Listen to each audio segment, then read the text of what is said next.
Buenas tardes y muchas gracias por acudir a esta convocatoria que el Partido Socialista de Guadix y del Grupo de Acción Comarcal ha hecho en la tarde de hoy. Nosotros, gracias, otros problemas técnicos. Es que habrá que apagar esto. Los socialistas accitanos nos gusta hablar, nos gusta debatir y nos gusta hacerlo con la ciudadanía. Por eso hoy tenemos un foro, ya el segundo, como digo, abierto a todo el mundo y no solo exclusivamente a los que son afiliados al partido, que ya nos vemos bastante en nuestra agrupación. Hicimos un primer foro fundamentado, basado en el empleo, que era con motivo del aniversario, de la instalación de Mercadona, del Centro Logístico Mercadona, en nuestra ciudad. Tuvimos la suerte de contar aquí con las personas que pusieron en marcha aquel centro. Estuvo Gaspar Zarrías, que fue un baluarte en la puesta en marcha de Mercadona. Y decidimos, porque ese era nuestro compromiso, que este tipo de foros se convirtieran en algo permanente, en algo habitual, y que fuera la auténtica ágora, la auténtica plaza pública que los griegos tenían de debate y de análisis, y esperamos que de propuestas que podamos llevar al Parlamento con Pepe Olmos, o si es de ámbito local, a la ciudad cuando gobernemos. El de hoy es un foro, yo creo que necesario y casi diría que imprescindible, porque hoy vamos a hablar de sanidad pública y vamos a hablar de empleo, que son pues dos bazas fundamentales o dos pilares fundamentales de la política socialista. Decía que hace unos días los socialistas celebramos en Madrid la conferencia política. Aquello fue algo emocionante para los que allí estuvimos, pero sobre todo por las propuestas que allí se plasmaron. De ahí salió un nuevo proyecto político que es el que en parte hoy podemos poner encima de la mesa. Y allí se dejó patente que había dos temas fundamentales, como he dicho: la sanidad, pero la sanidad pública, y el empleo, pero el empleo de calidad. La sanidad pública se tomó tan en serio, lo toman los socialistas tan en serio, que la propuesta era blindarla en la Constitución. De eso Pepe sabe más que yo y seguramente hablará.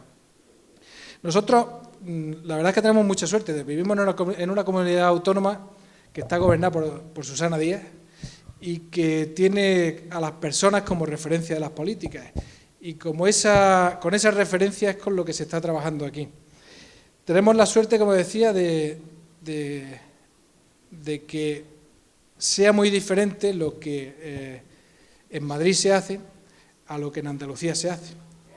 La política, dicen que todas las políticas son iguales, que somos los mismos. Se está poniendo claramente de manifiesto que no somos los mismos.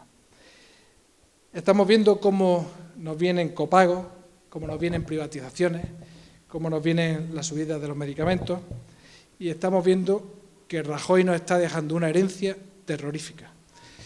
En Andalucía, frente a los copagos, trabajamos en la línea de hacer subastas de medicamentos y que sean las multinacionales las que paguen esa diferencia o ese coste de la sanidad. Frente a las privatizaciones, Andalucía está con paso firme y con política clara de estructura sanitaria pública. Aquellos que dicen que Andalucía ha privatizado hospitales, mienten como bellacos. Y frente al pago de medicamentos, en el ámbito hospitalario, Andalucía tenía una respuesta clara. No se pagan medicamentos en el ámbito hospitalario. Susana Díaz ahí lo ha dejado claro y esto pone de manifiesto que no somos iguales y que las políticas son diferentes de unos y de otros.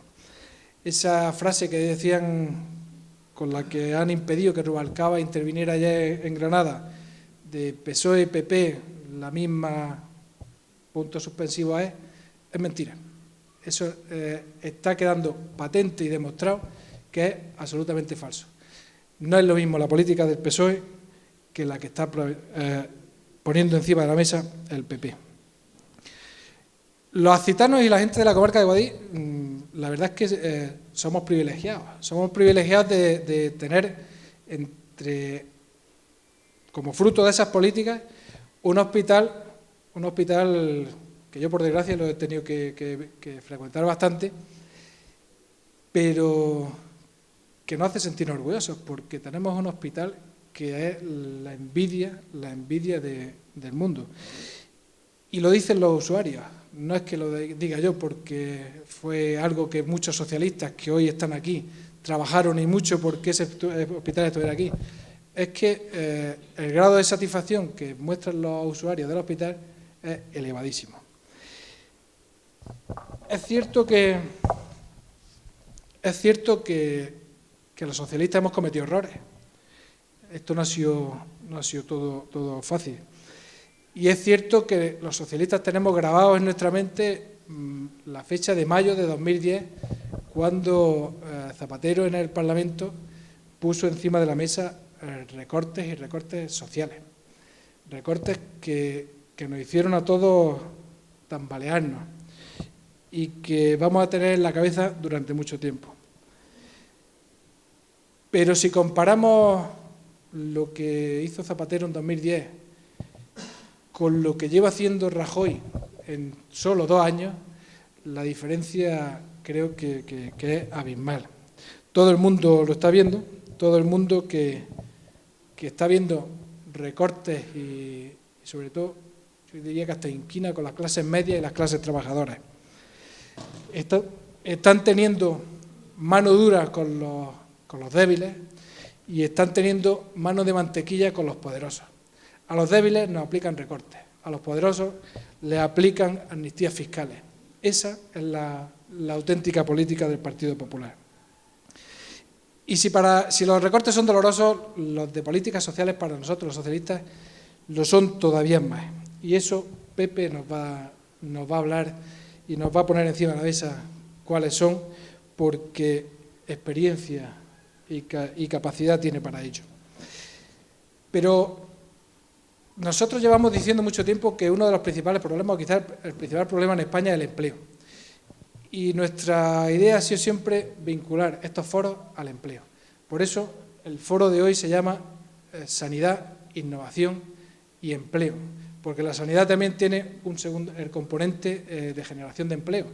No ya solo el directo de personal sanitario, que también, y Susana Díaz el otro día en el Congreso Regional anunció que se van a contratar 1.000 sanitarios más, sino en otro ámbito que es la derivada de la sanidad, y por eso está aquí Jesús Quero, que es gerente del Parque Tecnológico de la Salud, y nos va a poner de manifiesto cómo la sanidad, además de curarnos, nos genera empleo y bienestar. Antes de hacer una presentación de nuestro primer participante, Pepe Martínez Olmes, quería que vierais un vídeo, son 4 minutos y creo que es interesante que lo veamos para partir. Yo no voy a hacer el copago. Mire, yo le voy a meter la tijera a todo, salvo a la sanidad y la educación. Si recortamos en educación, nos cargamos a varias generaciones. Hacer recaer el peso en los ciudadanos y yo no estoy de acuerdo con ellas. Que el asunto del copago no se ha abordado ni está en la mesa del Consejo de Ministros. Que son unos pocos euros al mes.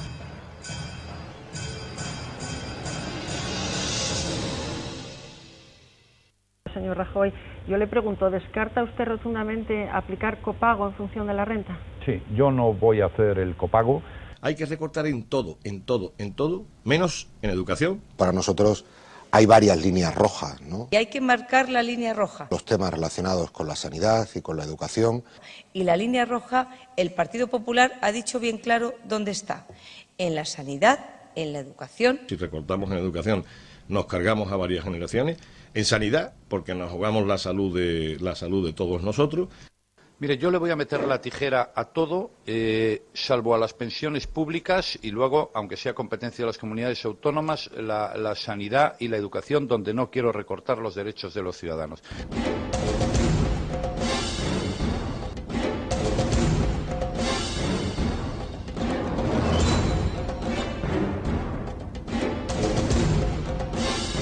La línea roja, el Partido Popular ha dicho bien claro dónde está.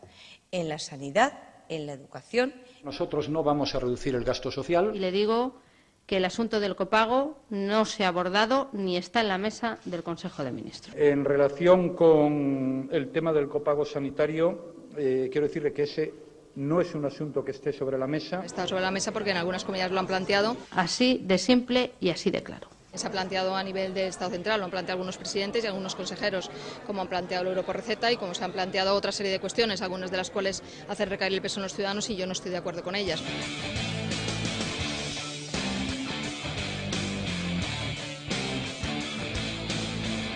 Yo en este momento no me planteo esa medida, está sobre la mesa, pero no me la planteo como ministerio y es verdad que algunas comunidades, incluso alguna ya la ha puesto en marcha, ¿no?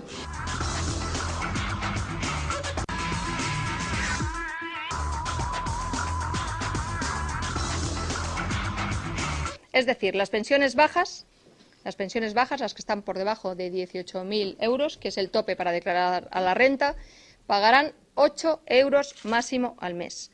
8 euros es lo que son 4 cafés, es decir, un café a la semana. Los pensionistas tienen que pagar su comida, tienen que pagar su ropa, tienen que pagar los elementos cotidianos de su vida.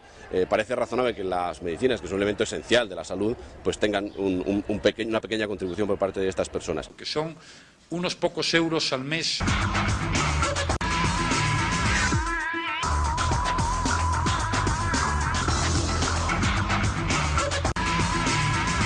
Son medidas que no suponen un perjuicio sustancial, que no suponen un perjuicio directo, ni siquiera indirecto, a la calidad de la enseñanza. Hablar de recortes en el ámbito educativo en estos momentos no es la terminología adecuada. Es decir, yo creo que esto no se puede plantear en términos de despidos. En su caso se podrá plantear en términos de no renovación de contratos. Esto no tiene precedentes, esto no se había hecho nunca en la historia. Así de simple y así de claro. Decir siempre la verdad, aunque duela. Decir la verdad sin adornos y sin excusas. Llamar al pan pan y al vino vino.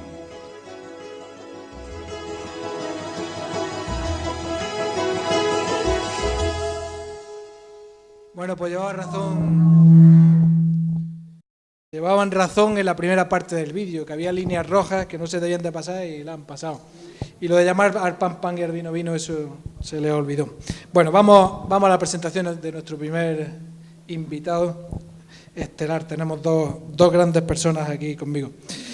Pepe Martínez Olmos, o José Martínez Olmos, Pepe para los amigos. Pepe nació un 3 de diciembre, justo el mismo día que en 1798 se empezó a inocular en España la vacuna antivariólica, o que en 1901 Theodore Roosevelt dio lectura a un discurso de 20.000 palabras, 2 horas de discurso, ante la Cámara de Representantes de los Estados Unidos, intentando impedir el desarrollo de los monopolios. Yo me imagino que ese día algo tuvo que influir, el que naciera ese día algo tuvo que influir en que se dedicara al ámbito sanitario y a la lucha por las clases sociales más desfavorecidas y a la lucha por ese antimonopolio. Algo tuvo que decir, pero no creo que eso influyera tanto como el que naciera en una ciudad como Guadix. Seguro que Guadix fue lo que le hizo dirigirse a esto. Yo para presentar a Pepe voy a leer un artículo que se escribió en PR Salud el 14 de octubre de 2011 y que llevaba por título lo siguiente: José Martínez Olmos, el eterno ministro en la sombra, se despide. Decía así: tras más de 7 años en el Ministerio de Sanidad, Política Social e Igualdad, José Martínez Olmos se despide. El Consejo de Ministros ha aprobado hoy su cese, tras convertirse en el ministro en la sombra más activo de la historia.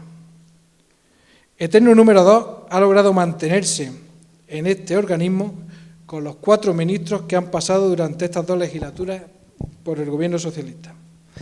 Pepe Martínez Olmos cuenta con un currículum íntegramente sanitario, siendo licenciado en Medicina y Cirugía por la Universidad de Granada, especialista en Medicina Preventiva y Salud Pública y máster en Salud Pública y Administración Sanitaria.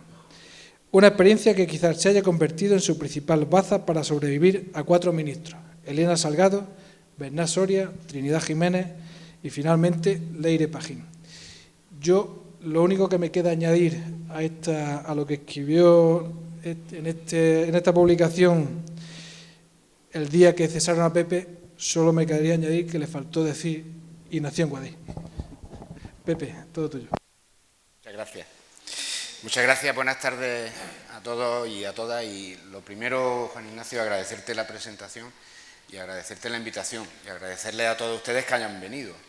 El agradecimiento además es porque me siento profundamente accitano. Yo creo que todas las personas que me conocen saben que soy de Guadix, lo llevo a gala y siempre he dicho que Guadix, aparte de ser una ciudad maravillosa, pues en la parte personal tiene esparcidos todos los recuerdos de mi infancia en las calles. Yo cuando voy por las calles de Guadix recuerdo cosas de mi infancia, ahí están, como es lo que pasa muchas veces en las ciudades pequeñas, ¿no? Que no sufren tanto los cambios arquitectónico, urbanístico y tal, como pasa en ciudades grandes, y como no sufren tanto los cambios, no sé si os pasará a los que tengáis alguna experiencia ya vital, que vais por las calles y acordáis de lo que, yo por lo menos me acuerdo de lo que hacía de pequeño, tengo una parte importante de mi vida en las calles de Guadix. Y luego el hecho de haber podido tener la oportunidad de viajar por muchísimos sitios en el mundo, me ha permitido todavía valorar más el tesoro que es la ciudad y la gente de Guadix y de su comarca. Entonces, cada vez estoy más convencido de eso. Entonces lo llevo a gala. Por lo tanto, venir a hablar en una reunión de esta naturaleza del Partido Socialista, hacerlo en Guadix, pues me produce una enorme satisfacción y un gran agradecimiento. Luego, además, como soy presidente de la agrupación del PSOE, pues con más motivo me siento agradecido. Bueno, Juan Ignacio plantea esta tarde un debate enormemente importante porque tiene que ver con el empleo, tiene que ver con el bienestar social. Y una parte importante del bienestar social es la sanidad. Yo creo que el vídeo que se ha puesto aquí evita dedicar parte del tiempo a algo que es evidente. Creo que la política del Partido Popular, además de las mentiras que las decían de manera consciente, han quedado ahí evidenciadas y no hace falta dedicarle más tiempo. Vamos a ver, a mí me importa mucho, como yo soy también el coordinador federal de sanidad del PSOE y en el Congreso de los Diputados soy el portavoz del Partido Socialista en materia de sanidad. Yo quiero una sanidad pública en España. Entonces me importa muchísimo que, además de hacer la labor de oposición que me corresponde y en la medida que pueda convencer al Gobierno o hacer que el Gobierno dé marcha atrás de determinadas medidas, que lo hemos conseguido, me importa mucho que el Partido Socialista, cuando gobierna, como pasa en Andalucía, con quien colaboramos estrechamente, o cuando gobierne, como va a pasar en la próxima legislatura a nivel nacional, tenga un proyecto de fortaleza de la sanidad pública que sea realista, viable y creíble. Por lo tanto, huyendo de la demagogia.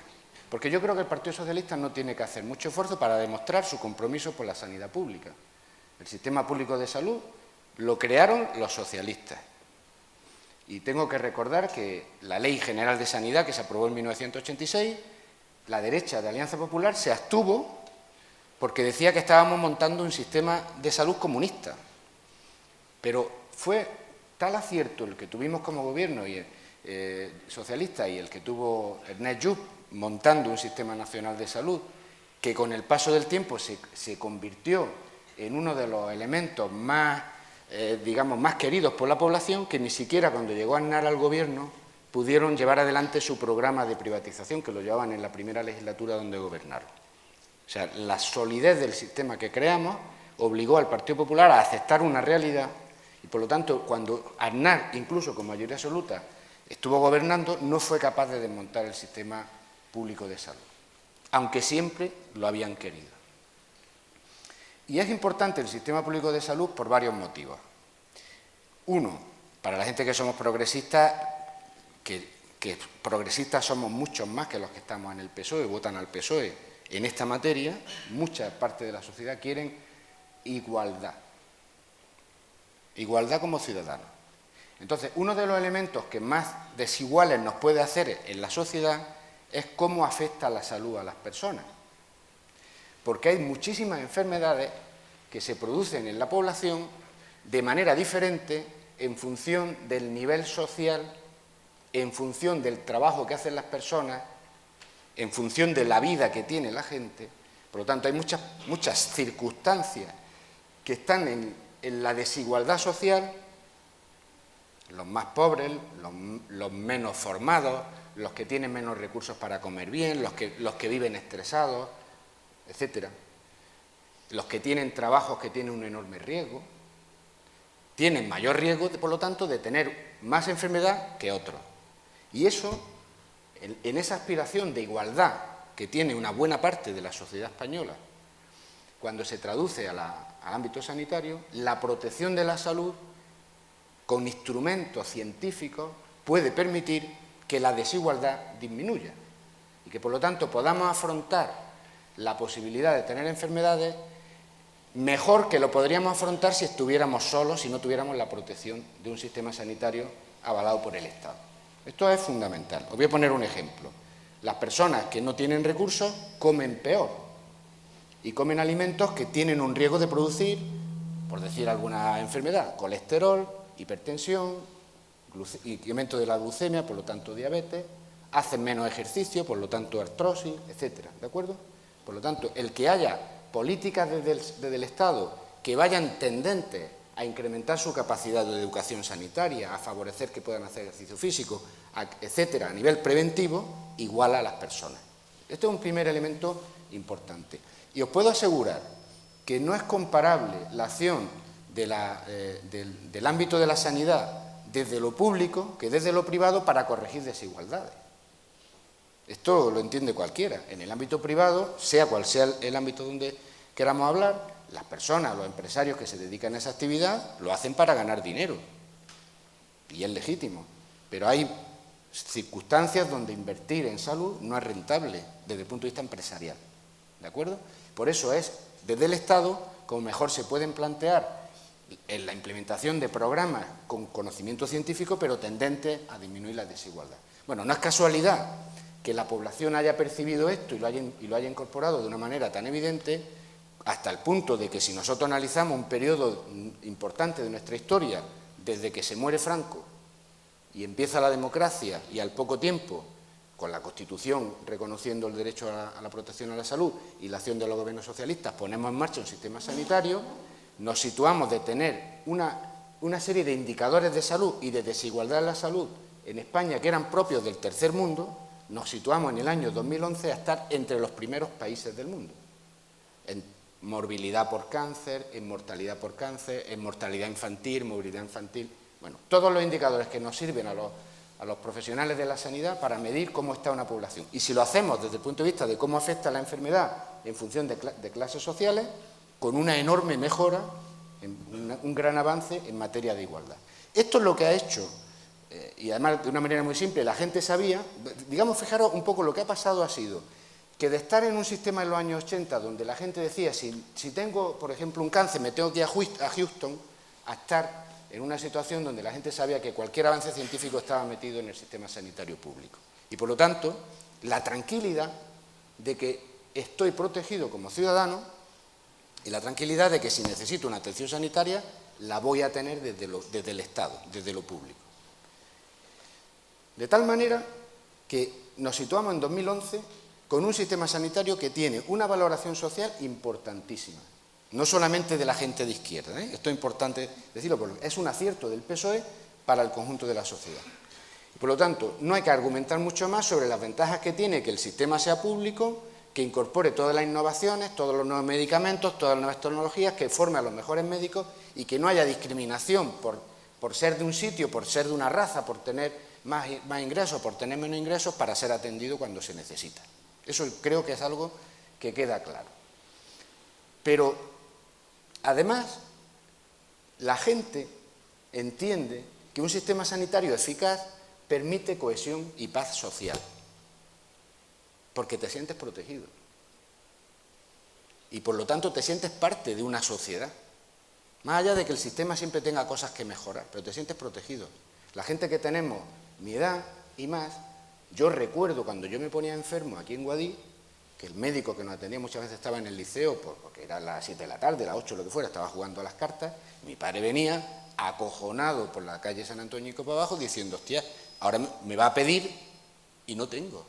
Y yo recuerdo, me quedé impactado con 8 o 9 años, que venía yo enfermo con fiebre, la conversación de mis padres, diciendo, a ver si tenemos suerte y tienen los medicamentos esos que daban gratuitos, a ver si no me cobra, a ver si le mando 2 kilos de plátano y me regala. Esa era la preocupación que tenían nuestros padres, porque no teníamos sanidad pública y porque cuando nos venía la enfermedad en familias que no éramos pudientes, lo que venía era la ruina. Y sin embargo, cuando nos situamos en los años 2000, la gente lo que comprueba es que eso no es problema desde el punto de vista económico. Es problema tener una enfermedad, evidentemente que sí. Y eso, además de generar cohesión, paz social, seguridad como ciudadanos, es un motor de la economía, porque si yo no tengo que ahorrar dinero por si me pongo enfermo, o si yo no tengo que comprar un seguro sanitario por si me pongo enfermo, porque no me van a cubrir determinadas cosas en la sanidad pública, ese dinero, como sociedad, lo invierto en una segunda vivienda, en viajes, en comer en los restaurantes, en fin, lo que queramos.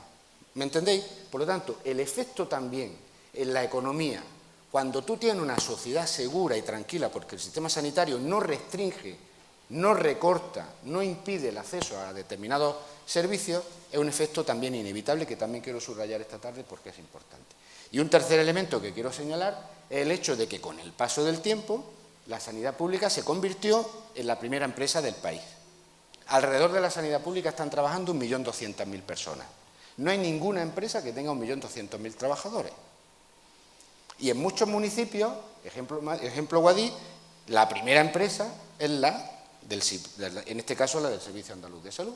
Enfermeras, médicos, farmacéuticos, celadores, los que llevan la ambulancia, etcétera. Es decir, es un elemento de motor de la economía que también tiene ese valor y que también hay que tenerlo en cuenta a la hora de hablar lo que nos cuesta, porque ahí quiero yo dedicar una breve reflexión.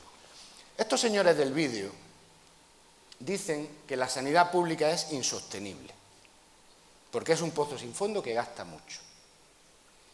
Y con esa excusa recortan. Y han recortado, ahí lo hemos visto, 7.000 millones de euros un año, más otros cuantos miles de millones de euros este año, donde ya se está notando un deterioro. Recortan también la capacidad de sustitución de las plantillas públicas, con lo cual afectan la calidad de los servicios sanitarios en todas las comunidades autónomas, o ponen el copago en los medicamentos a los pensionistas en una agresión evidente, sobre todo cuando dice que ese insulto de que son 8 euros y por lo tanto son 4 cafés. Cuando muchos pensionistas están hoy siendo el soporte de una situación de desempleo de sus hijos, y para muchos pensionistas 8 euros son 2 pollos, no 4 cafés. 4 cafés te los tomas en plan de estar tranquilo. 8 euros para comprar 2 pollos porque necesitas comer o necesitas darle de comer a tus nietos. Por lo tanto, esa frivolidad creo que ha quedado de manifiesto como recortes que son. Pero fijaros, la sanidad en España nos cuesta 60.000 millones de euros, la sanidad pública. Eso es muchísimo dinero. Pero si lo dividimos para que tengamos la verdadera dimensión de lo que nos cuesta por habitante, nos cuesta alrededor de 1.100 euros por habitante y año. Es decir, si ahora mismo yo tuviera la caja aquí y os dijera, os voy a dar 1.100 euros a cada uno de vosotros, no para que os vayáis de copa esta noche, sino para que vayáis a comprar un seguro sanitario privado que os dé todo gratis, muchísimos de los que están aquí que tienen más de 40 años, que además si tienen un trabajo que pueda ser de riesgo, si están en paro porque tienen riesgo, por lo tanto, de estar en depresión y, por lo tanto, de consumir más, llegaría el del seguro y le diría: usted con 1.100 no, usted me paga 3.000, me paga 8.000, me paga 10.000, o algunos ni pagándome usted le voy a hacer yo el seguro, porque usted fuma, usted tiene riesgo de cáncer. Por lo tanto, si le diéramos a cada persona el dinero, no podrían comprarse un seguro sanitario privado para tener lo que le está dando el Estado. Y 1.100 euros al año son en torno a 3 euros y pico al día. Para que nos hagamos una idea, ¿de acuerdo? Por lo tanto, un país rico como España no puede decir que tiene una sanidad con ese coste insostenible, porque si lo comparamos en términos de Producto Interior Bruto, de la riqueza del país, somos de los países desarrollados que menos gastamos en sanidad y, sin embargo, habíamos llegado a tener la mejor sanidad del mundo, porque era un sistema público, universal, con enfoque también de políticas de prevención y, por lo tanto, con la capacidad de generar unos niveles de salud al menor coste de lo que se estaba dando en el mundo. Para que veáis un poco cifras que nos demuestran que, aunque haya que gastar bien el dinero, y sobre todo cuando hay una situación de crisis haya que gastar lo mejor posible, eso no quiere decir que no seamos un país con capacidad de poder sostener un sistema sanitario como el que tenemos. Fijaros, cuando se murió Franco, que teníamos un sistema sanitario muy desigual, con una cobertura que no llegaba al 80%, con zonas como Guadix que no tenían servicios sanitarios de calidad, etcétera, etcétera, nos gastábamos el 4% del Producto Interior Bruto. Y hoy nos estamos gastando el 5,5%. Y hemos dado la vuelta completa a un sistema, lo hemos hecho universal, pusimos centros de salud, hospitales, metimos un montón de profesionales, etcétera. Hemos metido todas las innovaciones que la ciencia médica ha sido capaz de crear para atender la enfermedad. Y, sin embargo, el coste sanitario no se ha ido, como en Estados Unidos, al 18% del Producto Interior Bruto, como en Alemania al 10%, el 11% del Producto Interior Bruto. Y no tenían mejor sistema de salud que nosotros en el año 2011. Bueno, por lo tanto, a nosotros nos resulta enormemente importante plantear cuáles son las alternativas que hagan posible sostener una sanidad pública de calidad para que no pase lo que ya está empezando a pasar con las medidas que está adoptando el Partido Popular. Que lo que está empezando a pasar es que hay determinados sectores de la sociedad, sobre todo los que están más enfermos, los pacientes crónicos, que suele coincidir con la población pensionista, que por razones económicas no puedan acceder a determinados servicios, en algunos casos medicamentos, o no puedan recibir respuesta cuando la necesitan porque los recortes en personal o los recortes en servicios empiezan a afectar la capacidad de responder a las necesidades sanitarias. De tal manera que una de las cosas que se viene haciendo en la democracia desde el inicio de la democracia ha sido el estudiar a través del Centro de Investigaciones Sociológicas la opinión de los ciudadanos sobre diferentes temas. Esa típica encuesta que siempre sale diciendo a quién votan los ciudadanos, pero se preguntan más cosas. Y una de las cosas que se pregunta siempre para medir la preocupación de la gente es cuál es el principal problema que usted cree que tiene en este momento usted en España, ¿no? En un momento determinado salía la inmigración, salía el terrorismo, sale el paro, sale la corrupción. La sanidad como problema nunca aparecía en los últimos problemas, porque la gente estaba con la tranquilidad de que la sanidad funcionaba, independientemente de que siempre haya cosas que mejorar. Y ahora ha pasado, en año y pico que lleva el Gobierno tomando medidas de recorte, a ser el tercer problema que preocupa a la gente en algunos casos.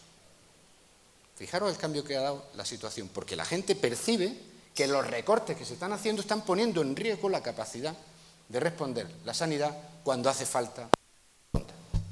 Y por lo tanto, siendo un problema importante, nos preocupa acertar en las soluciones. Y hay varias cosas que nosotros tenemos claro. Un sistema público de salud con cobertura universal, es decir, que cubra a todas las personas, incluyendo a los inmigrantes que están en situación irregular, por dignidad, por derechos humanos, pero también por protección de todos nosotros, porque hay veces que hay determinadas enfermedades infecciosas que si hay personas, sean españoles o extranjeros, que no están cubiertos, nos terminan afectando a los demás. Imaginaros una epidemia de gripe, como la que hubo en su momento, la gripe A, ¿no? Y que dijéramos, bueno, toda esta fila, como son inmigrantes regulares, no les vamos a poner la vacuna. Pues entonces, por mucho que toda esta fila se pusiera la vacuna, el riesgo de que nos infectemos se incrementaría, pero no porque son inmigrantes, sino porque no tienen vacuna. porque no tienen el servicio. Entonces eso no es aceptable. Por lo tanto, una sanidad universal, pública, porque, fijaros, los recortes afectan más a los servicios de salud de las comunidades autónomas que hacen provisión con servicios privados. Os voy a poner un ejemplo. Hace un mes aproximadamente conocimos que en Madrid la comunidad decidió dejar de prestar los servicios de mamografías para la detección del cáncer de mama a 30.000 mujeres que recibían ese servicio de la Comunidad de Madrid a través de un concierto con entidades privadas. Y la decisión fue muy simple. Como la Comunidad de Madrid no tenía dinero, ni quería ponerlo, lo tiene para otras cosas, dejaron de aplicar las mamografías. Al enterarse, por la opinión pública reaccionaron y dijeron, es que es un tema de que estábamos haciendo el contrato. Eso no pasaría si los servicios fueran públicos, porque ellos, como no quieren poner dinero, mamografía que hacen en la privada, mamografía que tienen que pagar. Luego, la manera de no gastar es decir, no aplico la mamografía. Como muchas mujeres no saben, no saben que este es un mecanismo preventivo, eficaz, que te toca cuando tienes 49 o 50 años, según la comunidad que estés, pues no lo reclaman. No es como cuando te pones enfermo y reclamas un servicio. Por lo tanto, han podido estar 7 meses sin aplicar la mamografía y no se han enterado. Estas decisiones son por aplicar políticas con provisión privada. Por lo tanto, tenemos que ser capaces, como lo hemos demostrado, de hacer posible que desde lo público esto se pueda hacer. Un desarrollo importante en la conferencia política y una decisión, desde mi punto de vista, fundamental. Y es que en cuanto lleguemos al gobierno, derogaremos la reforma laboral que tanto daño está haciendo a las clases medias y a las clases trabajadoras. Por eso nuestra apuesta desde Andalucía es una apuesta por el empleo de calidad. Y empleo de calidad viene correlacionado con el parque tecnológico de la salud. Es el eterno desconocido, y hoy queremos que los acitanos y acitanas que hoy estáis aquí sepáis lo que se está haciendo en Granada, a 60 kilómetros de aquí, en cuanto a innovación, a empleo y sobre todo a futuro. Vamos a iniciar la exposición de Jesús antes con un vídeo que nos va a poner imágenes de lo que es realmente el parque tecnológico.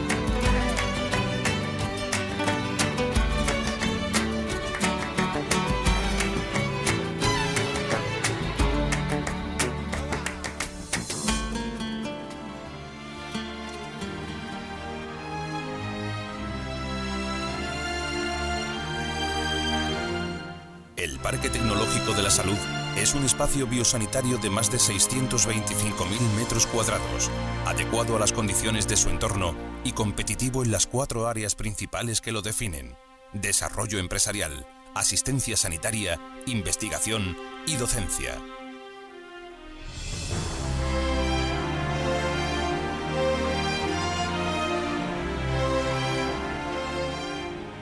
En el Parque Tecnológico de la Salud se han contratado ya más de 566 millones de euros en infraestructuras y edificaciones, de una inversión global prevista en 700 millones de euros. La Tecnópolis Biotecnológica acoge ahora un total de 98 empresas e instituciones de diversos sectores productivos, en las que trabajan ya 1.600 personas, un 46% de ellas dedicadas principalmente a actividades de I+D.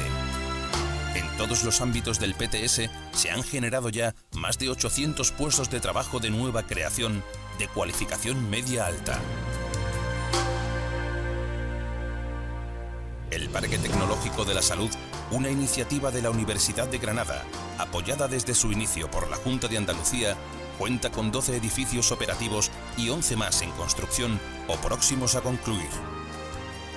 Funcionan a pleno rendimiento el Centro de Empresas Vic Granada, complejo multifuncional avanzado de simulación e innovación tecnológica, CEMAT, Instituto de Parasitología y Biomedicina López Neira, Centro de Investigación Biomédica, Laboratorios Rovi, Servilens, Centro de Desarrollo Farmacéutico y Alimentario, Centro de Genómica e Investigación Oncológica, GenIO, Instituto de Medicina Legal, Máster Diagnóstica, Edificio Bioregión y la Fundación PTS.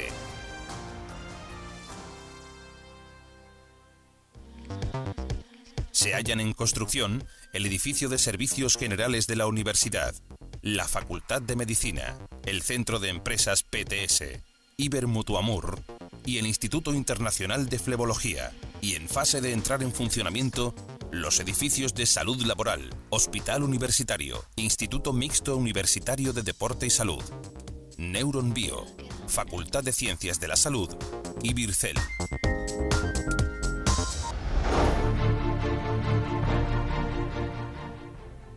El Centro Europeo de Empresas e Innovación Vic Granada es una incubadora y aceleradora de empresas de base tecnológica especializada en ciencias de la salud, donde se han creado más de 70 empresas innovadoras que emplean actualmente a más de 650 personas.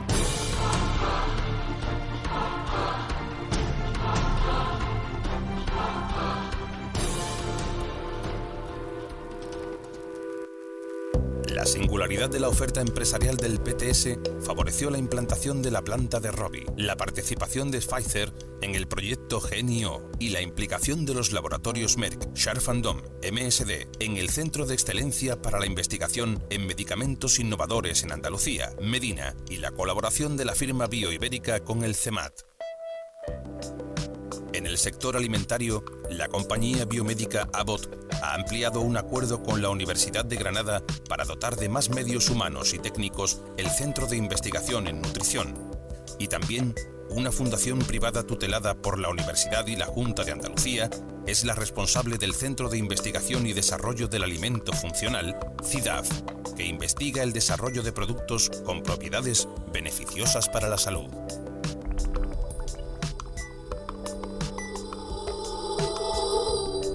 Si recorremos el área docente, la primera fase incluye las facultades de Ciencias de la Salud y Medicina, así como el edificio de Servicios Generales, y posteriormente se prevé la edificación de las facultades de Farmacia y Odontología.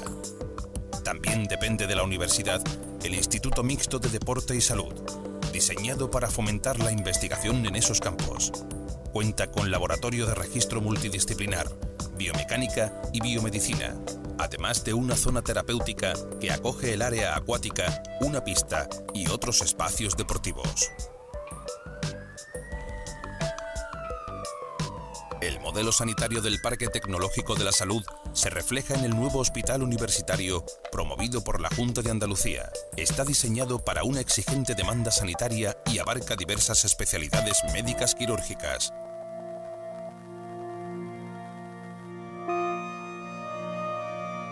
Dotado de las más modernas tecnologías, en sus 8 plantas se reparten los 26 quirófanos previstos e integra un helipuerto en la cubierta del edificio. Próximo al hospital se halla el CEMAT, que incorpora los más modernos elementos tecnológicos en simulación y robótica para la formación y entrenamiento de los profesionales sanitarios. En cuanto a la investigación en el campo de la salud laboral y la prevención de riesgos laborales, se abordarán en el innovador Edificio de Salud Laboral.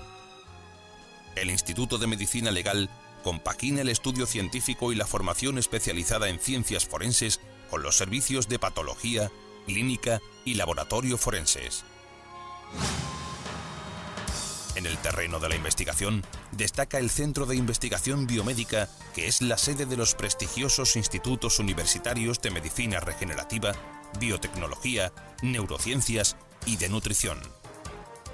Por su parte, el Instituto de Parasitología y Biomedicina López Neira está dedicado fundamentalmente al estudio de procesos y organismos de interés biomédico, haciendo especial hincapié en enfermedades de gran importancia mundial. Debido a la repercusión que la investigación biomédica tiene en el ámbito de la salud, la Junta de Andalucía, la Universidad y Laboratorios Pfizer crearon en el PTS el Centro de Genómica e Investigación Oncológica GenIO, donde trabajan grupos de investigadores especializados en oncología genética y farmacogenética. Como decía yo, el gran desconocido, y estoy seguro que muchos de vosotros no sabíais que existía todo esto y estáis en Granada. Antes de pasaros la palabra a vosotros, que es el objetivo del foro, vamos a conocer a Jesús Quero Molina y vamos a que él nos cuente la realidad de este parque tecnológico, porque toca es el gerente. Jesús Quero nació un 14 de julio. En esa fecha, aunque parezca mentira, en otro año, en Alemania el partido nazi se convirtió en un partido legal. En esa misma fecha se abolió la pena capital en Canadá. Pero sobre todo en esa fecha, y es por la que todos la tenemos en la cabeza, es por la que el pueblo de Francia tomó la Bastilla y dio comienzo a la Revolución Francesa. Jesús no tiene el caché de Pepe pues, en el lugar de nacimiento. Nacer en Granada no es como nacer en Guadix, evidentemente. Pero bueno, algo del 14 de julio tuvo que tener porque entre sus actividades fue el organizador del Partido Socialista Popular en Granada durante la transición y fue secretario general del mismo hasta que se fusionó en 1978 con el Partido Socialista. Quiero hacer referencia también, lo mismo que hacía con Pepe, a una publicación que es de Granada Económica en noviembre de 2010, que decía así: el Parque Tecnológico de Ciencias de la Salud continúa con su evolución prevista y a una velocidad razonablemente buena y en cierto modo ajeno a la crisis económica que sufre el país. Como afirma su gerente, Jesús Quero, el parque tecnológico representa el ejemplo más palpable del cambio de modelo económico y está consiguiendo aumentar la autoestima de los granadinos, si bien sigue habiendo muchos que ignoran la magnitud de un proyecto que ha generado inversión por valor de 75.000 millones de las antiguas pesetas. Hago referencia a las pesetas porque los que tenemos una edad lo vemos más barbaridad y con más dimensión hablando de pesetas. Aparte de alcalde de Granada, en aquella época, yo lo recuerdo con bigote, a Jesús lo hemos tenido en numerosos puestos institucionales, pero yo quiero resaltar aquellos puestos que están fuera de la representación institucional, como el haber sido consejero de Administración en Ingeniería Ambiental Granadina, en CETURSA, en Promonevada, en FERSA, presidente de Sierra Nevada 95, en Caja Granada Mediación, y desde 2002 es director de la Fundación Parque Tecnológico de las Ciencias de la Salud de Granada. También forma parte del patronato de la Fundación FIBAO, la Corporación Tecnológica de Andalucía, y forma parte del Comité Ejecutivo de la Red de Espacios Tecnológicos de Andalucía. Como veis, es un honor tener a Jesús hoy aquí y que nos hable de algo que muchos desconocíamos y que lo tenemos a 60 kilómetros con un potencial tremendo de empleo y de empleo de calidad. Gracias a todos y a todas. Lo primero, como decía Pepe, agradecerles que estén aquí esta noche, que hace mucho frío, y sobre todo que tengan interés por conocer lo que yo sin duda calificaría como el proyecto más importante que hay en este momento puesto encima de la mesa en la provincia de Granada. A Juan Ignacio no le agradezco la presentación porque ha empezado muy bien diciendo que nació un 14 de julio, pero luego ha empezado a contar cosas de hace tantos años que lo que le iba a agradecer que era que no había dicho el año, pues ya se ha visto más o menos, así que no se lo tengo que agradecer. Bueno, es el proyecto más importante, como les decía, porque esa referencia que hacía Juan Ignacio a un artículo de prensa, me parece que decía que era de 2010, efectivamente en 2010 la inversión ejecutada en el parque estaba en el entorno de los 75.000 millones de pesetas. A mí también me gusta hablar porque parece que cuando hablamos de millones de euros suenan a menos. Eso se ha quedado corto ya. Este año 2013, le queda un mes, vamos a cerrar en los 100.000 millones de pesetas de hace 13 años, exactamente en los 600 millones de euros, con lo cual se configura como la inversión más importante que nunca se ha hecho en la provincia de Granada. Para que se puedan hacer una idea, un acontecimiento tan importante como fue el Campeonato del Mundo de Esquí del año 96, todas las inversiones que se materializaron en la provincia de Granada con motivo de aquel evento rozaron los 16.000 millones. Ahora estamos hablando de 100.000 a día de hoy y seguramente no estamos todavía más que en alrededor del 80% del montante global de esa inversión, que va a rozar los 750. Bueno, ¿qué es el parque? Yo quería que se viera ese vídeo. Lamentablemente ha faltado el tramo final, pero bueno, yo creo que era para que se pudieran hacer una idea de lo que estamos hablando. Primero, tener que decirle que el parque ya es una realidad. El parque no es un proyecto. El parque es un proyecto dinámico que día a día va creciendo, pero el parque, hoy viernes a las 8 de la mañana, ayer han entrado a trabajar casi 1.700 personas. Casi 1.700 personas. Y efectivamente, en un foro en el que lo que se pretende es hablar de empleo, pues creo que es importante resaltar primero ese número. En segundo lugar, decirles que es un empleo de cualificación alta o media alta, es un empleo de bastante mejor calidad que el que, por desgracia, vemos hoy día con mayor frecuencia. En tercer lugar, es un empleo destinado en un porcentaje muy importante al I+D+I, a la investigación, al desarrollo y a la innovación. Y eso quiere decir que es un empleo dedicado a cambiar el modelo productivo de nuestro país. Nosotros estamos en una crisis económica brutal. Esta mañana decía un profesor universitario, situado en posiciones, digamos, de extrema izquierda, pero muy respetado, que es el profesor Juan Torres, un catedrático de teoría económica, que colabora con la organización ATAC y con este tipo de organizaciones, decía que el problema no es si estamos saliendo de la crisis. Decía que eso era una polémica de campanario. Decía que en este momento entre los economistas hay dos corrientes, los que dicen que la salida de la crisis está en el entorno de dentro de 5 años y los que dicen que posiblemente esté más cerca de los 10. Estamos en una situación en la que, si vemos el cuadro macroeconómico del Gobierno, aquí tenemos nuestro cabeza de lista por Granada al Congreso de los Diputados. En los presupuestos generales del Estado que se están debatiendo estos días, el cuadro macroeconómico dice el Gobierno, no la oposición, que el empleo va a mejorar 2 décimas. Quiere decir, va a seguir por encima del 26% de paro. En Granada estamos mucho peor todavía. En Granada la tasa de desempleo, según la encuesta de población activa última, rozaba el 37% de la población. Ese es el objeto del nacimiento del Parque Tecnológico de la Salud. En un momento determinado se hace una reflexión estratégica en Granada y se analiza cómo es la economía de Granada. La economía de Granada, y cuando hablo de Granada hablo de la provincia en general, somos una provincia con 900 y pico mil habitantes, en la que el sector servicios, fundamentalmente el turismo, la administración y el comercio, han sido la base de la economía de la provincia. Y en un momento determinado se hace una reflexión que viene a decir, oiga, al turismo le hemos sacado casi todo lo que se le podía sacar. Hay que mantenerlo, que no es poco.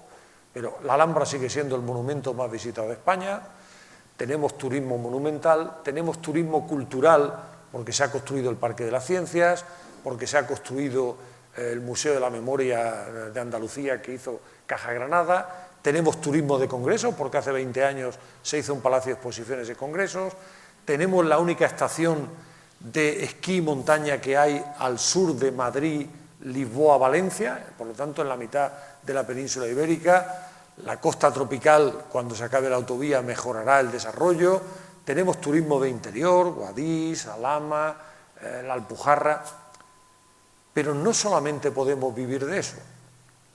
¿Qué puede hacer Granada en una economía en la que la agricultura está en recesión, en la que el papel central que tenía subregional ha ido perdiendo peso en relación con el crecimiento que ha experimentado, por ejemplo, Málaga, en el que el atractivo comercial que tenía antes con provincias como Almería y como Jaén, hoy se ha disminuido porque la oferta comercial ha crecido en esas provincias.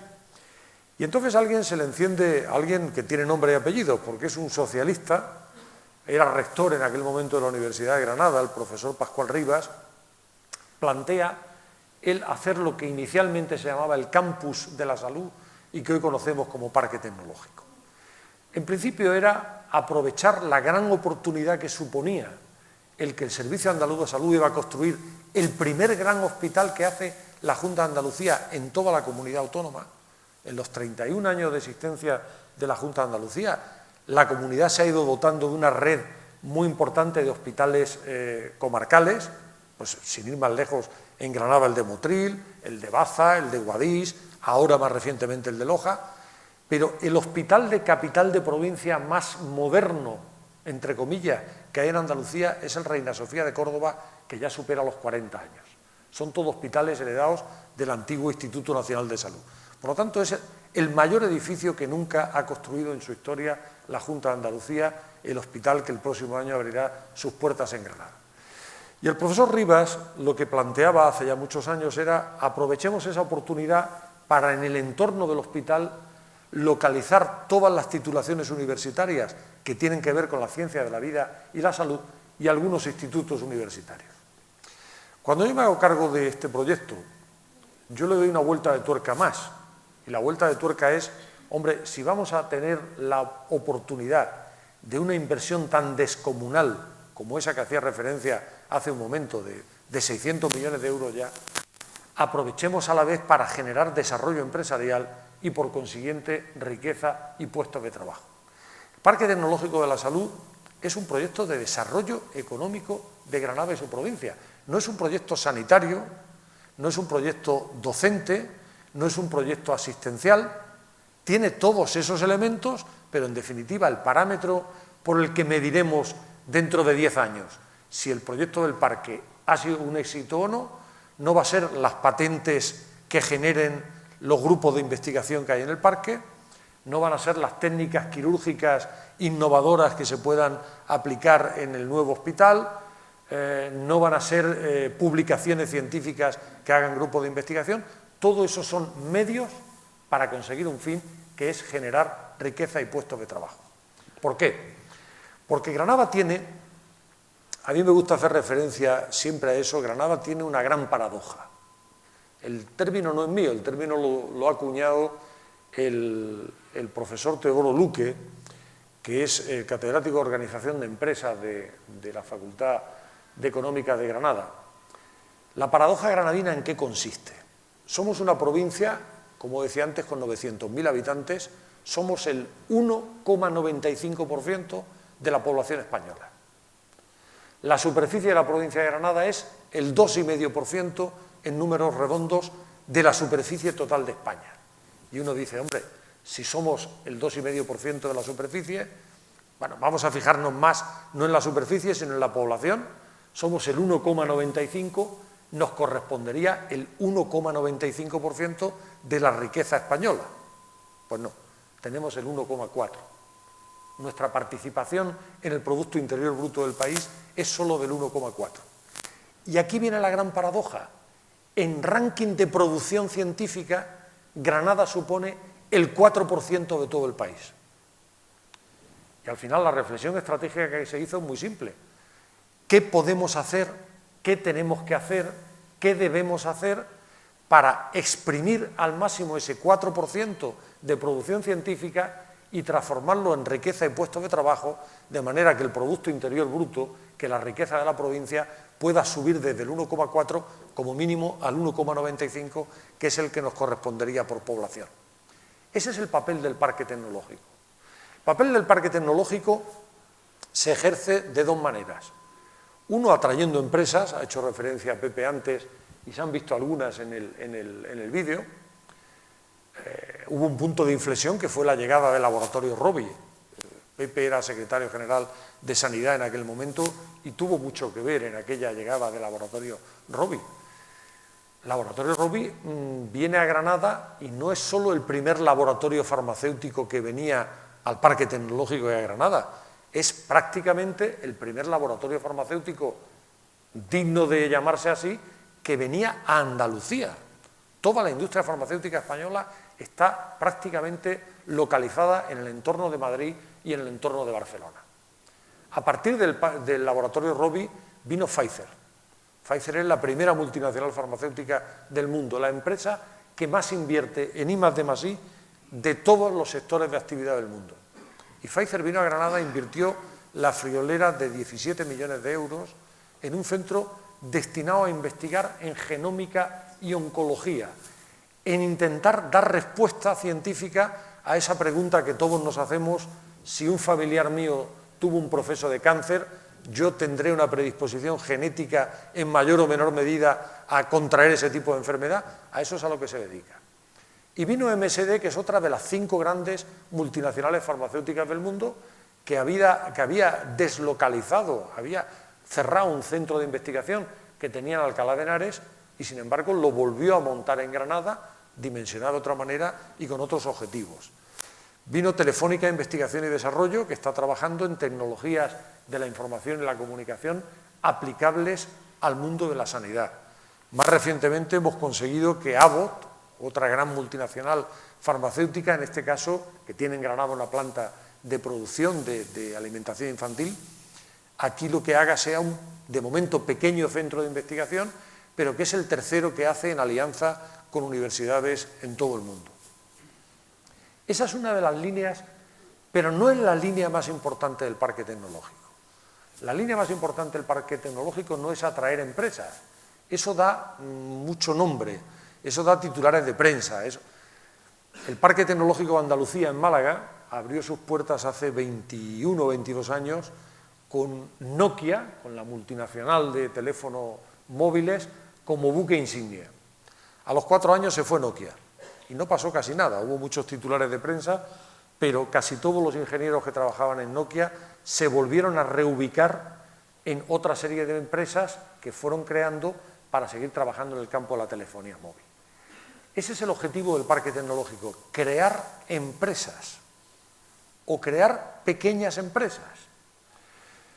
¿Cómo conseguimos pasar de ese 4% de producción científica a que eso se transforme en actividad empresarial y, por consiguiente, que genere riqueza y puestos de trabajo? Ese es un camino muy, muy difícil. El investigador que pretende dar el salto al mundo empresarial tiene que saltar una serie de carreras de obstáculos casi infinitas. Primero se encuentra con la barrera que yo llamo cultural.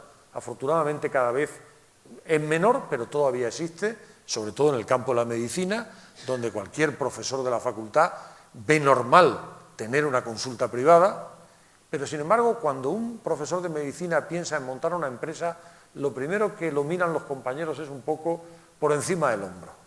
Este es un pesetero, este no le interesa la actividad científica pura, lo que quiere es ganar dinero. En una universidad americana, el profesor universitario que no está vinculado a una empresa es que no tiene cabida en la universidad, es que no tiene cabida. Pero aquí, afortunadamente, cada vez menos, pero todavía en determinados campos se ve como regular. Después viene la barrera administrativa, te coge la administración y te arregla el cuerpo. Tú quieres montar una empresa, te voy a quitar la dedicación exclusiva, te voy a quitar el complemento de tal, te quedas con 600 euros y monta la empresa. Y claro, la gente dice, oiga, yo no me quiero suicidar, yo lo que quiero es montar una empresa. Después viene una barrera a día de hoy insalvable, que es la financiera. Uno tiene una idea, la está desarrollando en un proyecto de investigación, puede pensar que puede ser atractiva comercialmente y por lo tanto rentable en el mercado y se va a un banco, a una caja de ahorros y dice, oiga, yo necesito, este tipo de proyectos empresariales no necesitan mucho dinero. Normalmente una horquilla que va de 30.000 euros los más pequeñitos a 200, 250.000 los más grandes. Se va a una entidad financiera, antes le decían, ¿tú cuántos pisos tienes? Hoy ya no, hoy ya le dicen, si tienes pisos te los quedas. Hoy tienes acciones, tienes participaciones en empresas. No, yo lo que tengo es un proyecto de investigación que creo que con un poquito de dinero puede ser rentable y puedo generar 8, 10, 15 puestos de trabajo, pues búscate el dinero porque aquí no te lo vamos a dar. Después vienen más barreras, viene que ese investigador no sabe hacer un plan de negocio, no sabe hacer un plan de marketing, no sabe cómo buscar subvenciones en la Junta de Andalucía, en el Estado, en la Unión Europea, no sabe cómo colaborar con otras empresas, porque hoy para cualquier proyecto europeo se requiere que sea en cooperación. Ese es el papel del parque tecnológico, intentar servir de colchón que amortigüe todos y cada uno de los tropezones que se va a ir dando ese investigador en su camino a intentar montar una empresa. Si en la faceta de atraer empresas podemos hablar de Pfizer, de Robi, de MSD, de Telefónica, de Abbott, aquí podemos hablar también de muchas. Yo voy a poneros 2 o 3 ejemplos. Ahí se ha visto unas imágenes de un edificio, si pasáis por la ronda sur de Granada lo veréis, una especie de cajitas de colores. Eso va a ser la sede en 3 o 4 meses de Neuron Bio. Neuron Bio es una empresa que se monta en el parque, en un laboratorio pues de largo como este salón, pero la mitad de ancho, hace 5 años, con 5 investigadores que trabajaban en un proyecto de un catedrático de la Autónoma de Madrid, que es de Granada. Hoy trabajan alrededor de 60 personas, ya no son 5, se ha multiplicado por 12. Esa empresa cotiza en el mercado alternativo bursátil, está construyendo con sus propios fondos un edificio que vale casi 10 millones de euros y lo que es más importante, se ha escindido en 2. Neuron Biopharma, que sigue trabajando en el objetivo inicial, que es trabajar en investigación relacionada con enfermedades neurodegenerativas, fundamentalmente con Alzheimer, y ha creado otra empresa que trabaja con biocombustibles, que se llama Neol, que acaba de venderle el 50% de su participación, nada más y nada menos que a Repsol, en 6 millones de euros. Eso es una empresa que hace 5 años nacía, insisto, en un laboratorio como la mitad de esta sala. Y Active, una empresa de tecnología de la comunicación y de la información aplicables también al mundo de la salud. Hoy tiene una sucursal, pequeñita, pero tiene una sucursalita en Silicon Valley, en Estados Unidos. Es una empresa que ha sido seleccionada por una consultora estratégica americana, por Gartner, como una de las 10 o 12 empresas TIC con mayor expectativas de crecimiento a nivel mundial. De momento, expectativas. Dentro del edificio donde está Pfizer hay una empresa pequeñita, se llama Alcia. El que tenga curiosidad que se meta en internet, Alcia con TH. Es una empresa de tratamientos oncológicos personalizados. Lo que decía antes Pepe, hace 20 años, cuando alguien tenía un problema de este tipo, pensaba, bueno, si era muy adinerado, se iba a Estados Unidos, pero si no, pensaba en irse a Navarra, en irse a ver dónde me puedo ir. Hoy hay una empresa en el Parque Tecnológico de tratamientos oncológicos personalizados, muy pequeñita, tendrá un poco más de superficie que esta sala, pero el presidente de la empresa es un patólogo español que ha ocupado distintos cargos en universidades americanas, que se llama Carlos Cordón Cardo, y el director científico es otro patólogo español, a día de hoy vicedecano de la Facultad de Yale, que se llama José Costa. Es decir, ese es el objetivo del Parque Tecnológico, el conseguir que esas pequeñas empresas que nacen, eso es muy difícil que se deslocalice. Lo único que no se deslocaliza, como yo digo, es el patrimonio histórico y el conocimiento. Lo que Granada no perderá nunca será la Alhambra, y lo que Granada no perderá nunca es esa capacidad de producción científica que tiene nuestra universidad. El balance que podemos hacer hoy del Parque Tecnológico, y voy a ir terminando, el balance que podemos hacer yo sinceramente creo que es claramente positivo. Y ahora permitidme que os hable un poquito en clave política, es decir, estas cosas no ocurren por casualidad. Estas cosas ocurren porque hay una apuesta política decidida. Primero de la Junta de Andalucía, que es quien recogió la idea de la universidad, y de esos casi 600 millones de euros, deciros que la Junta de Andalucía ha puesto directamente del orden de un 46%. Cuando leemos todos los días en los medios de comunicación que la Junta maltrata a Granada, pues decir que casi 275 millones de euros han sido puestos directamente por la Junta de Andalucía. Esa cifra además tiene trampa.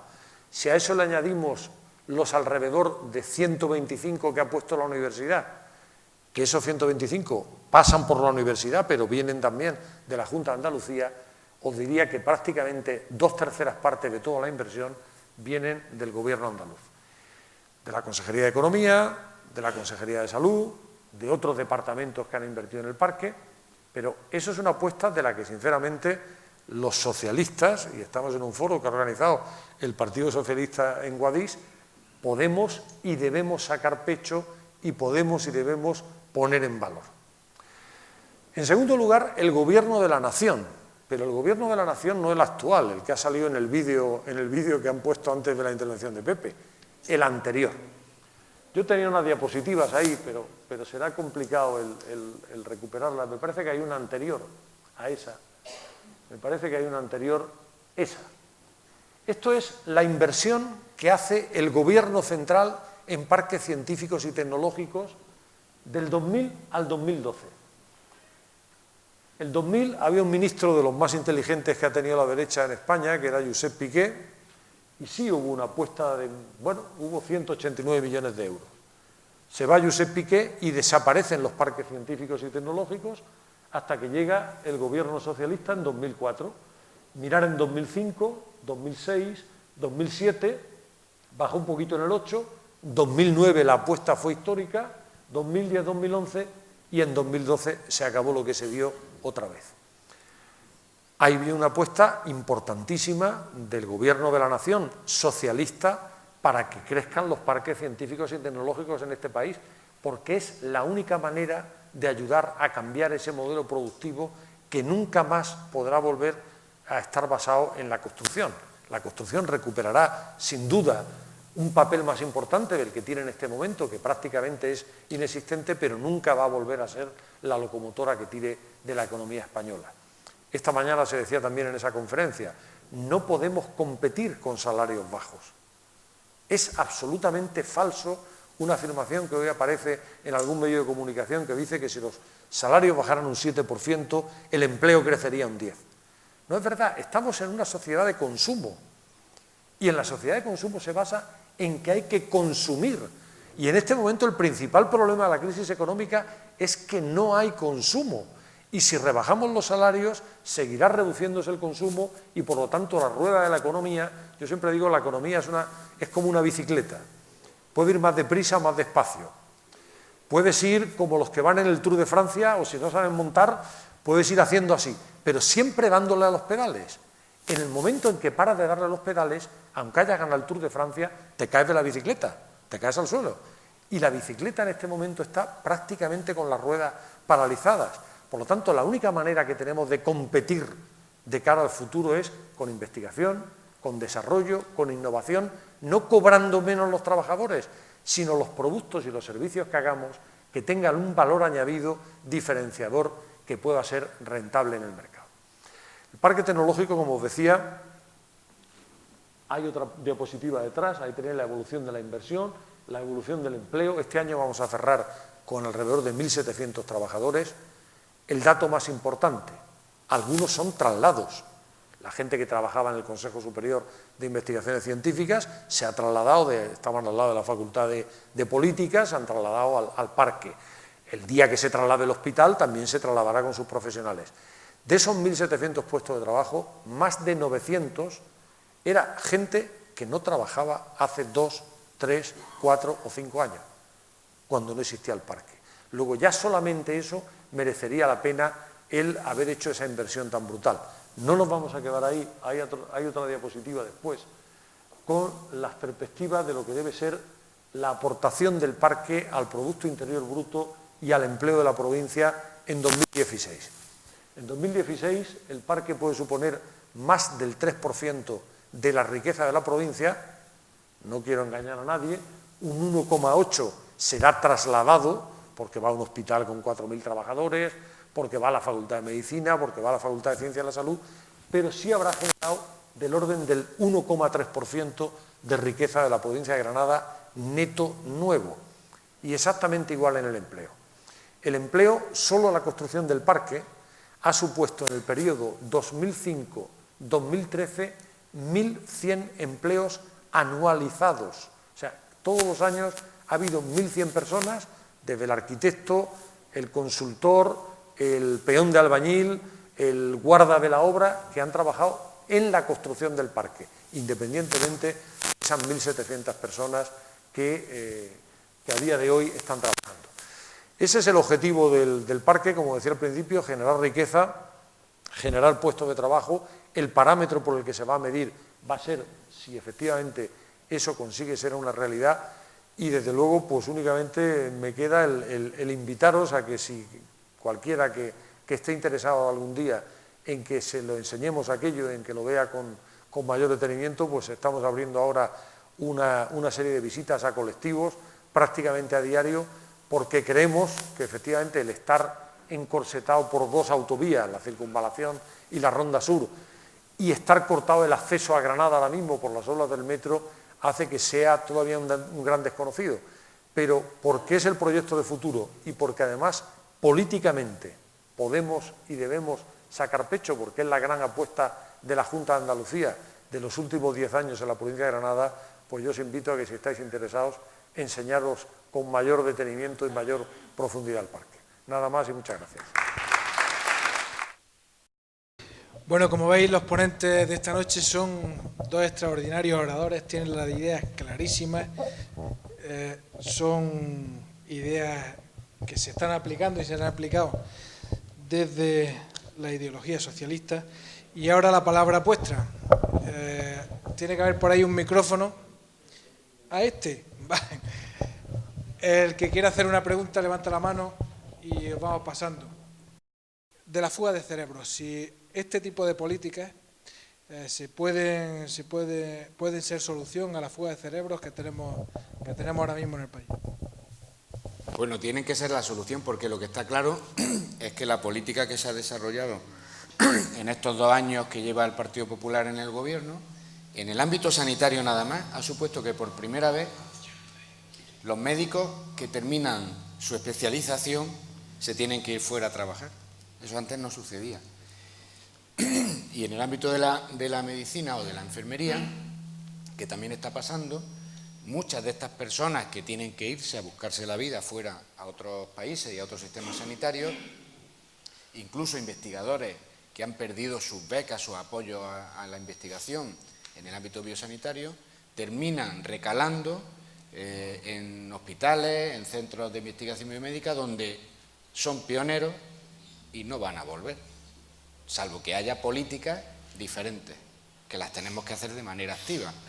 Y eso requiere un esfuerzo, una priorización política y requiere recursos. Requiere apostar por España. Yo creo que es un planteamiento que a la gente de la izquierda no nos tiene que dar ningún miedo. Hay que ser patriotas, pero de verdad, no patriotas de bandera, de bomberse la bandera.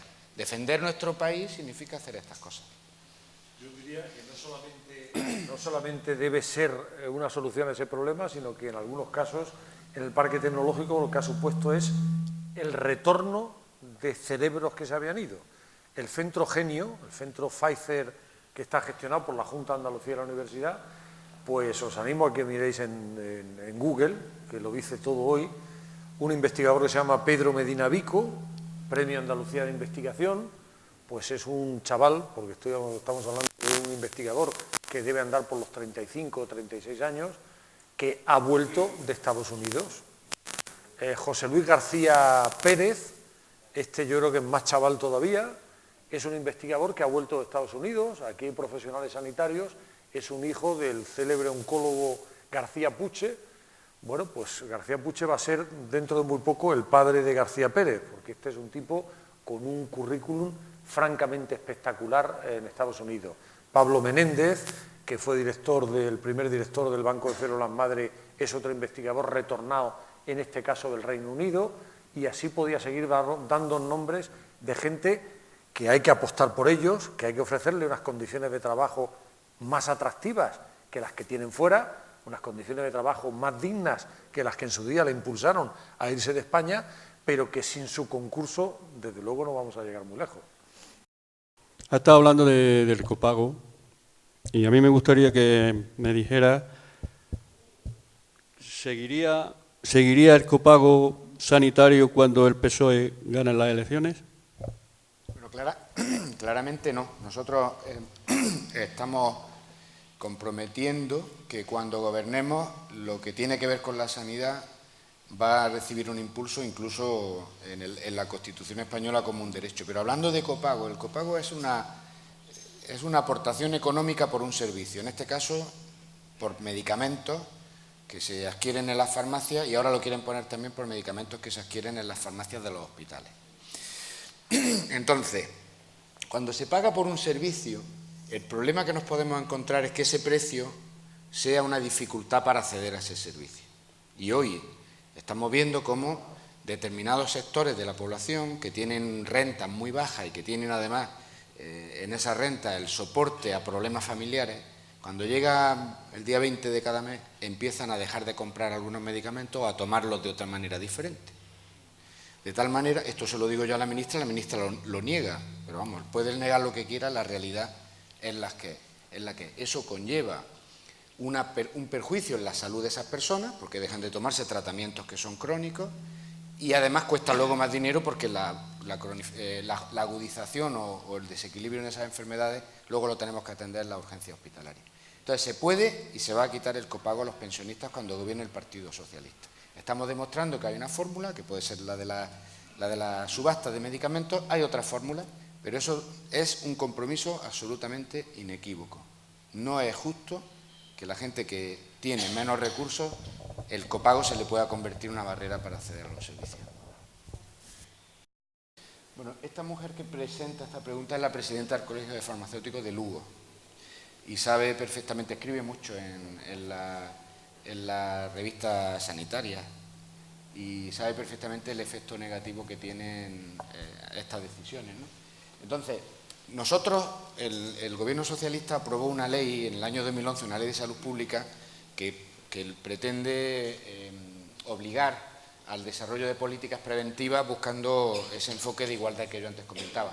Y una de las cosas que metimos en la ley fue la obligación de evaluar el impacto de las medidas que se toman por parte del Gobierno en la salud de las personas. Sobre esa base legal, a la ministra le hemos pedido, yo en nombre del Partido Socialista, que presente un informe evaluando el impacto del copago.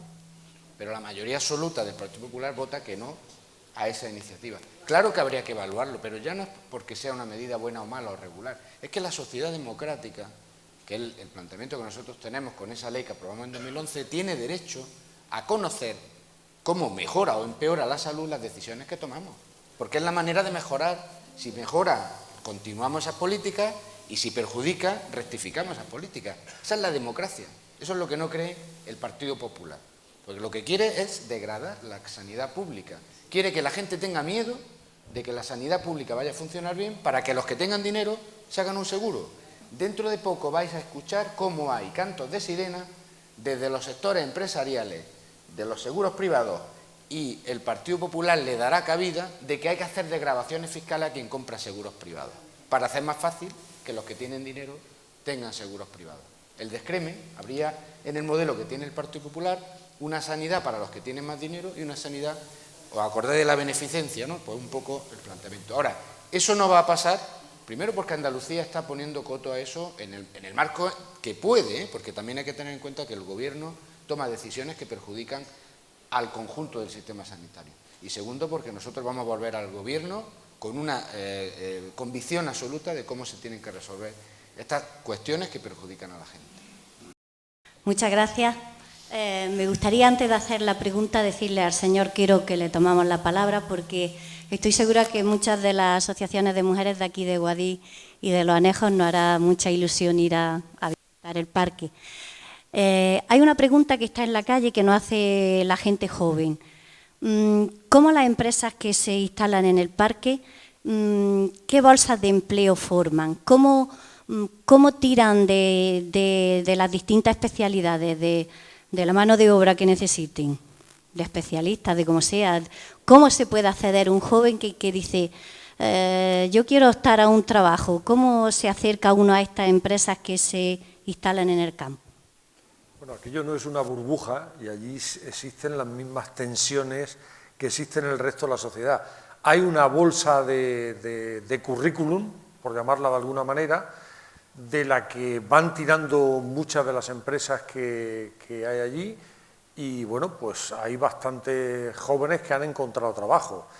Allí hay unos perfiles muy determinados, Allí hay una gran demanda de ingenieros químicos, en menor medida de químicos, de biólogos, de biotecnólogos, algunos puestos de técnico de laboratorio. Básicamente eso es lo que hay, y de ingeniero informático, también hay bastantes. Allí en el edificio BIC, que es ese redondo que hay de madera que se ve desde la circunvalación, allí hay unos buzones de las distintas empresas, y un buzón general donde se puede echar el currículum y, bueno, no es garantía de nada, pero evidentemente hay mucha gente que, bueno, allí hay 850, 900 personas, casi todos han venido del mundo de la investigación, pero que han encontrado su trabajo allí. Ya, gracias. Perdone, yo quería preguntarle, hemos hablado del copago de los pensionistas y hemos hablado de que, bueno, de que es una cantidad pequeña, pero no les llega. ¿Qué pasa con los enfermos de larga duración, hablo oncología, diabéticos, todo eso, que pagan el 35 o el 40% y que normalmente tienen que soportar mínimo de 10 a 18 meses, si tienen la suerte que cuando llegan los jubilan, pagos de 300, 400 y más dinero, cuando realmente en sus casas lo que entra es lo justo para poder comer. O otros no les entra nada. Con ellos, ¿qué es lo que vamos a hacer? Pues mire, ese problema que lo hemos planteado en el Parlamento y hemos presentado una iniciativa para eximir del copago a los pacientes crónicos que tienen este tipo de enfermedades, el Partido Popular vota que no porque dice que eso no sucede. O sea, para el Gobierno eso no es un problema. Y la verdad es que es un gravísimo problema, porque siempre es verdad que se habla de los pensionistas, porque ha sido una medida que les perjudica, pero hay pacientes con enfermedades graves y crónicas que tienen que afrontar y que no son pensionistas y tienen que pagar un porcentaje importante como copago de medicamentos, y eso forma parte también de lo que nosotros entendemos que se tiene que modificar. Es decir, en el futuro, la posición que nosotros tenemos como PSOE es que la aportación que se tenga que hacer a los medicamentos tiene que ser teniendo en cuenta no solamente lo que uno gana, sino lo enfermo que uno está. Y por lo tanto, cuanto menos se gana y cuanto más enfermo se está, menos se tiene que pagar. Por eso somos partidarios de una sanidad que se pague por los impuestos, no con el copago. El copago es una barrera para la gente con necesidades. Y se puede ganar 50.000 euros y tener una grave enfermedad y tener mucho más gasto que el que gane 20.000 y esté sano. Por lo tanto, es verdad que el ingreso económico hay que tenerlo en cuenta, pero hay que tener en cuenta también la enfermedad. Eso es lo que estamos peleando, pero le puedo asegurar que tenemos la desgracia, de verdad, lo digo, de tener una ministra que niega lo que pasa. Niega lo que pasa. Es la peor ministra de Sanidad de la democracia. Porque no hay nada peor cuando se está en política, no por el partido que uno esté, y además legítimamente ganando las elecciones, que no querer reconocer lo que está pasando en la realidad para buscar soluciones. Ella lo niega, pero no solamente lo niega para decirlo allí que lo vean las cámaras, es que cuando hablo yo con ella me lo niega. Y claro, digo, entonces es imposible que se pueda gobernar con alguien que no quiere ver lo que está pasando, aunque no fuera su decisión. Voy a poner un ejemplo. Cuando aprobaron el decreto en abril del 2012, donde recortaron la sanidad, el decreto imponía el copago de los medicamentos que se daban en el hospital y los pacientes que no eran pensionistas tenían que pagar el 50%. Y cuando yo vi el decreto le dije, ministra, aquí acabas de poner un copago a medicamentos que valen 5.000 euros al mes. Por lo tanto, mañana cuando entre en vigor, los pacientes van a tener que pagar 2.500. Claro, se dio cuenta del error cuando comprobó que efectivamente era así, porque yo le dije, no me puedo creer que tú quieras cobrarle 2.500 euros a los pacientes de hepatitis C. Claro, lo corrigieron, pero es cuando eres capaz de hacer ver que se están equivocando, pero cuando no quieren verlo, aparte que aquí hay una decisión que es clarísima, que es debilitar la sanidad pública, no nos engañemos. Es una operación, porque, voy a decir una cosa, en la sanidad pública, la privatización que se pretende hacer en Madrid, que ha generado tanta reacción, en España la operación del Partido Popular era meter la colaboración privada. En Andalucía, que pensaban que iban a ganar las elecciones, los compañeros del PP que yo les conozco estaban haciendo ya acuerdos con las compañías de seguros para entrar y quedarse con los hospitales públicos, los que eran apetitosos en términos económicos. Hay un negocio de 50.000 millones de euros. Y esa es la operación, debilitarla para que haya una parte del dinero de los ciudadanos que se vaya de su bolsillo a hacerse seguros privados. Pero eso tiene solución. Lo que pasa es que tiene solución con otro gobierno. Un gobierno que sabe que la sanidad pública fuerte produce los beneficios que yo antes le he comentado. Yo le he relatado lo que ha sido 35 años de democracia, con decisiones fundamentalmente del Partido Socialista, que incluso Izquierda Unida no estaba muy de acuerdo y que hoy las estamos defendiendo todos los españoles en la calle porque hemos visto lo bueno que es tener un sistema sanitario público fuerte. Pero hace falta un cambio político. Perdón, solamente una reflexión y una pregunta, ¿no? Primero, que nos explicarías el tema de la exclusión de las vacunas a los niños, en algunos casos que he oído. Y luego una reflexión que lo sé por los compañeros que tenemos en el Congreso, y uno de ellos tú le conoces, que te he dicho que le saludar de nuestra parte, y donde yo procedo de una comunidad totalmente diferenciada, en la medida que tiene una autonomía diferenciada, como es la de Euskadi, donde hay unos parques tecnológicos también, pero diferenciados. Yo los conocía, a pesar de que procedo de una cosa diferente, que es el metalúrgico o jurídico, ¿no? Y mientras mi mujer procede del sanitario, y ella me decía, siempre sí, esos fármacos, no sé qué tal, porque ella procede del sanitario, conocía el tema de todos los... Yo me quedaba asombrado de cómo invirtiendo en I+D y cómo haciendo políticas de inversión, como tú decías al principio, se puede conseguir mucho. Y puede ser España la puntera en todas estas cosas, ¿no? Pero yo quería hacer una reflexión en voz alta.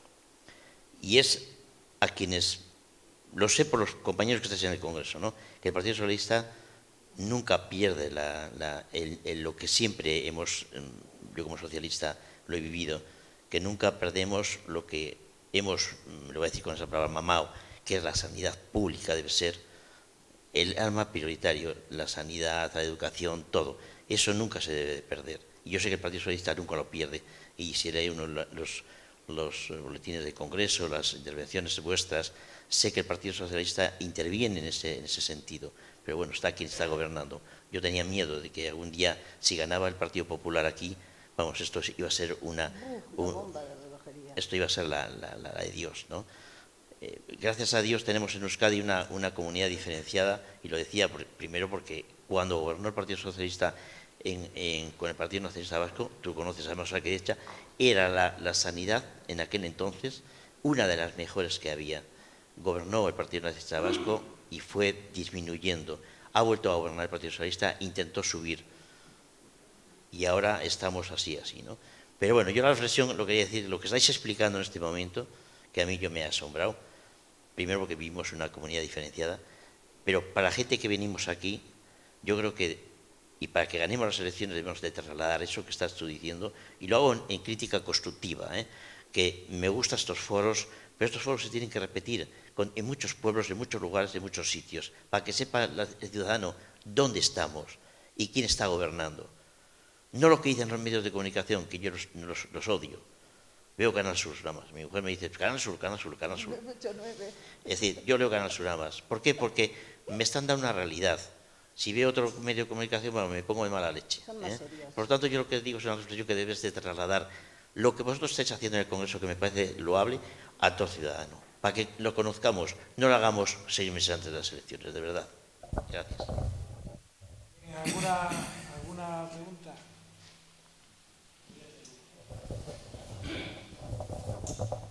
Sí, Pepe.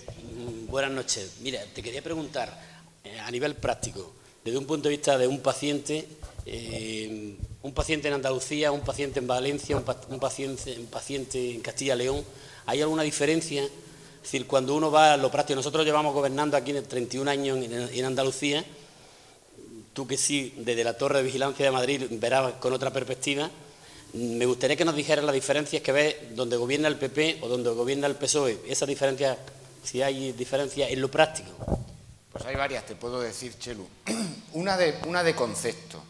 Los inmigrantes en situación irregular tienen derecho a la atención sanitaria en Andalucía y eso no nos incrementa el gasto. Es una cuestión de derechos humanos. Y además de de principios, de una sociedad decente. Ya tenemos la indecencia de tener inmigrantes en situación irregular porque están trabajando y no les damos contrato. A ver, ¿quién nos creemos que está cogiendo hoy la aceituna en Andalucía?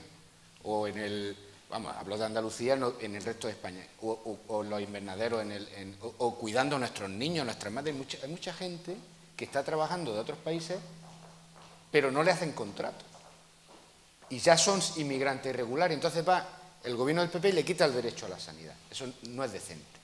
Eso requeriría políticas de inspección de trabajo para hacer que todo eso aflore y además aflore la economía sumergida, que quienes no hacen contratos obligan a estas personas que siga existiendo esa economía sumergida.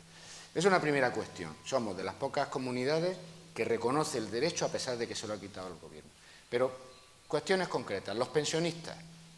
Los pensionistas normalmente ganan menos de 18.000 euros, que es uno de los límites que el gobierno ha puesto para pagar el 10% de los medicamentos con un tope de hasta 8 euros mensuales. Nuestro desarrollo tecnológico, el que ha hecho Andalucía, con el apoyo del gobierno socialista, yo he puesto muchos recursos económicos para que todos los gobiernos desarrollen la receta electrónica, pero ha habido gobiernos que no lo han gastado en eso, como Madrid, como Castilla y León, como Valencia, como Murcia, no lo han gastado en receta electrónica. Nos permite que cuando la gente, nuestros pensionistas, van a la farmacia a sacar los medicamentos, automáticamente sale que han gastado ya los 8 euros y ya no tienen que seguir pagando. Bueno, pues el pensionista de Murcia va pagando y luego tiene que pedir que le devuelvan el exceso pagado. Pero voy a poner un ejemplo. Un pensionista de Granada que tenga a su hijo o su hija en Murcia y se vaya 3 meses a vivir con él, tiene el problema de que aquí pagaría solo los 8 euros y allí pagaría el 10% de lo que gaste. Tercer ejemplo, unidades de, por ejemplo, de trasplantes. Nosotros en el gobierno socialista desarrollamos una línea que estos están frenando, que es aprobar unidades de referencia en una serie de cosas. Las de trasplantes, por poner un ejemplo, de las mejores en Andalucía. Eso beneficia a los ciudadanos de Andalucía, pero también recibimos ciudadanos de otras comunidades que el gobierno cobra. No les cobra a los pacientes, les cobra a su gobierno, ¿de acuerdo? ¿Por qué? Porque eso es una apuesta de la calidad. Y una última cuestión que te puedo poner de ejemplo tiene que ver con el hecho de que hay, ligado al esfuerzo de la innovación, la incorporación de enormes avances. ¿Vosotros acordáis del bebé medicamento? Esta familia donde dieron a luz niños seleccionados genéticamente para poder curar a su hermano con un autotrasplante. Andalucía. La apuesta por la investigación. Varios ejemplos de que tenemos una sanidad excelente por una apuesta política. Y nos cuesta no 1.100, como he dicho antes, para España. En Andalucía, 1.000 euros por habitante y año. Todavía es más barata, a pesar de que es de mejor calidad. No obstante, las medidas del gobierno también hacen que se resientan. Porque el gobierno no puede sacar, el gobierno andaluz no puede sacar todas las plazas de los funcionarios sanitarios que se quedan vacantes por haber sido jubilados, no puede sustituir todo lo que... porque le recorta, bueno, todo eso luego al final se nota, pero son ellos que están atacando los servicios públicos. Entonces, esos son, Chelu, algunos de los ejemplos. Te podría poner más. La gente, muchas veces, si no sale de Andalucía, no nota que hay una serie de diferencias, pero hay muchos pensionistas que sí salen a visitar a su hijo y ven la diferencia de cómo aquí hay un esfuerzo por proteger claramente a la ciudadanía.